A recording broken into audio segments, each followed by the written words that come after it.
Welcome to Madhu vlogs. Hi friends, hi hello, ఎలా ఉన్నారు? నేనైతే చాలా బాగున్నాను. మరి మీరు బాగున్నారా?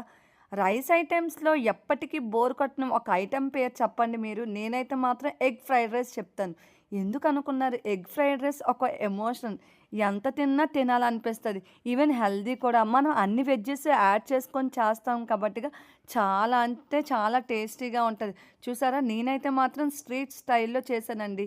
మనకి రెస్టారెంట్ స్టైల్లో కావాలనుకుంటే మరి నాకు ఒకసారి కామెంట్ చేయండి. డెఫినెట్గా మీకోసం ఆ రెసిపీ ట్రై చేస్తాను. Let start. ఫస్ట్లీ స్టవ్ వెలిగించుకొని ఒక కడాయి పెట్టుకొని దాంట్లో ఒక 4 టేబుల్ స్పూన్స్ ఆయిల్ యాడ్ చేసుకొని 2 ఎగ్స్ని మనం ముందుగా బీట్ చేసుకొని ఉంచుకొని దాన్ని ఇందులో యాడ్ చేసుకోవాలి. ఇలా యాడ్ చేసుకున్న దాన్ని 2 మినిట్స్ అలా వదిలేస్తే మనకి అది పొరలు పొరలుగా వచ్చిద్ది.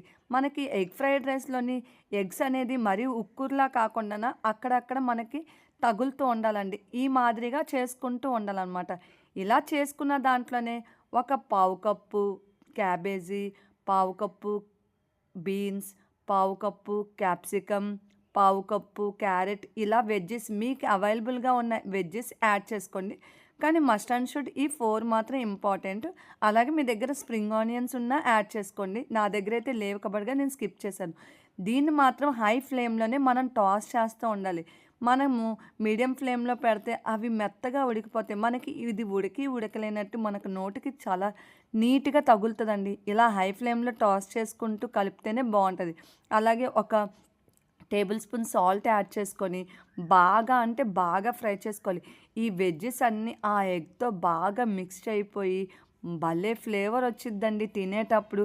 పచ్చి పచ్చిగా ఉడకలేనట్టు బాగా చాలా అంటే చాలా బాగుంటుంది. నేను చెప్పే విధానంగా మీరు ట్రై చేయండి. నిజంగానే మీరు స్ట్రీట్ స్టైల్లో ఎక్కడ బయటికెళ్ళి తినవసరం లేదు. ఇంట్లోనే ప్రిపేర్ చేసుకోవచ్చు. ఇలా అయిపోయిన మొత్తాన్ని 1 కప్ రైస్ యాడ్ చేసుకోవాలి.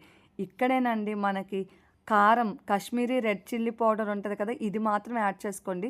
ఇంట్లో వండే కారం కూడా యాడ్ చేసుకోవచ్చు. But Kashmiri red chilli powder అనేది వేరే టేస్ట్ అనమాట. చాలా బాగుంటుంది. ఇది యాడ్ చేసుకొని ఎక్కడ లో ఫ్లేమ్ అనేది పెట్టొద్దండి. హై ఫ్లేమ్లోనే మొత్తం రైస్ కలిపేలా మొత్తం టాస్ చేస్తూనే ఉండాలి. ఎంత బాగా టాస్ చేస్తే రైస్లోకి కారం అనేది అంత బాగా మిక్స్ అయ్యి చూసారా ఎంత రెడ్డిష్గా ఉందో. నేనైతే మాత్రం ఎలాంటి సోయా సాస్ కానీ ఎలాంటి వెనిగర్ కానీ వేయట్లేదు. మీకు కావాలంటే ఈ స్టేజ్లో యాడ్ చేసుకోవచ్చు. నాకైతే మాత్రం నో నీడ్ అని అనిపించింది. అందుకనే నేను ఇలాంటివి ఏమీ యాడ్ చేయట్లేదు. మీకు కావాలనుకుంటే సోయా సాస్ ప్లేస్లోని స్కిప్ చేసుకోండి. వెనిగర్ ప్లేస్లో మాత్రం నిమ్మకాయ పిండుకొని యాడ్ చేసుకోండి. చాలా అంటే చాలా బాగుంటుంది. తినేటప్పుడు పొల్లగా అసలు ఎలా బాగుంటుందంటే ఒకసారి ట్రై చేసి చూడండి. నేను చెప్పేదానికన్నా మీరు ట్రై చేస్తేనే ఏ రైస్ ఐటమ్ అయినా చాలా బాగుంటుంది. ఇది ఈవెన్ పిల్లలకి లంచ్ బాక్స్లో చాలా అంటే చాలా ఈజీగా చేసుకోవచ్చండి. Thank you for watching. Keep supporting.